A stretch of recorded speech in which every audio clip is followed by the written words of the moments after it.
នាវាកងទ័ពជើងទឹកអាមេរិកចូលដល់សមុទ្រកម្ពុជាចតនៅមូលដ្ឋានសមុទ្ររៀម5ថ្ងៃការមកដល់នាវាជើងទឹកអាមេរិកបង្ហាញការលើកកម្ពស់កិច្ចសហប្រតិបត្តិការយោធាកម្ពុជាអាមេរិក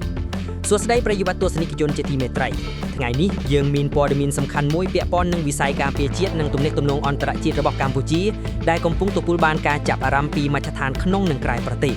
នោះគឺដំណើរមកដល់នៃនាវាកងទ័ពជើងទឹកសហរដ្ឋអាមេរិកនៅសមុទ្រកម្ពុជានិងការចូលចតនៅមូលដ្ឋានសមុទ្ររៀមដែលត្រូវបានចាត់ទុកថាជាសញ្ញាវិជ្ជមានមួយនៃការលើកកម្ពស់កិច្ចសហប្រតិបត្តិការយោធារវាងកម្ពុជានិងអាមេរិក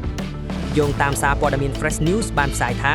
ដោយតាមការគ្រោងទុកនាវាចម្បាំងមួយគ្រឿងរបស់កងទ័ពជើងទឹកសហរដ្ឋអាមេរិកជាមួយនាវិកប្រមាណជា100នាក់បានចូលដល់សមុទ្រកម្ពុជារួចហើ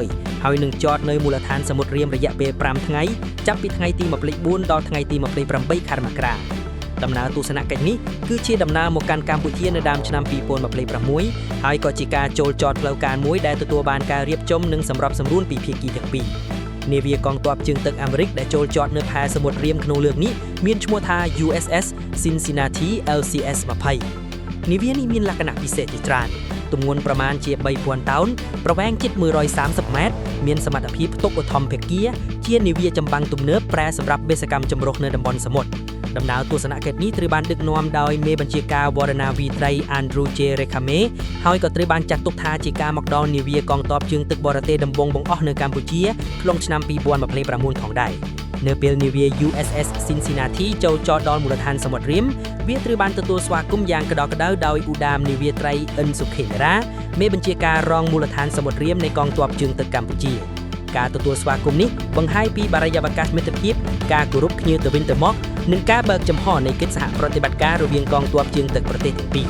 ក្នុងអំឡុងពេលចតនឹងសមុទ្រកម្ពុជានេះកងទ័ពជើងទឹកកម្ពុជានិងសហរដ្ឋអាមេរិកនឹងអនុវត្តសកម្មភាពរួមជាច្រើនរួមមានកម្មវិធីហ្វឹកហ្វឺនការផ្លាស់ប្តូរបទពិសោធន៍វិជ្ជាជីវៈការលេងកីឡានិងសកម្មភាពសាមគ្គីភាពគោលបំណងសំខាន់នៃសកម្មភាពទាំងនេះគឺដើម្បីរឹតចំណងមិត្តភាពពង្រឹងការយល់ដឹងគ្នានិងពង្រឹងសមត្ថភាពសហការយោធា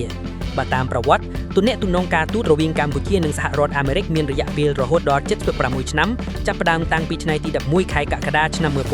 1950បន្ទាប់ពីបញ្ចប់សង្គ្រាមលោកលើកទី2ពិសេសកងទ័ពជើងទឹកប្រទេសទាំងពីរបានបន្តកិច្ចសហប្រតិបត្តិការជាបន្តបន្ទាប់តាមរយៈការហ្វឹកហ្វឺនការទស្សនកិច្ចផ្លូវការនិងការគាំទ្រផ្នែកមនុស្សធម៌ចាប់តាំងពីឆ្នាំ2003រហូតដល់ឆ្នាំ